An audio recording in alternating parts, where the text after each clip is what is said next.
Artık fermanımız yazıldı gayri. Buna istersen idam de, ne dersen onu de. Boyun eğmek bize haramdır, yolumuz çetin.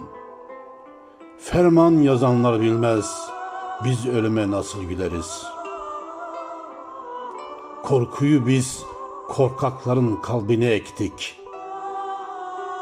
Ruhlara mayın gibi döşedik sırlarımızı. Her adımda patlar içimizdeki ateş. Korkunun kabuğunu kırıp yola çıktık biz. Cesaret yalnızca ölmek değildir.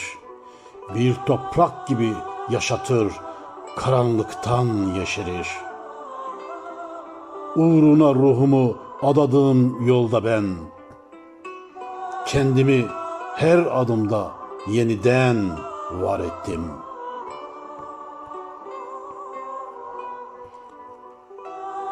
Cesaret korkuya bir kalkan örmek de değil.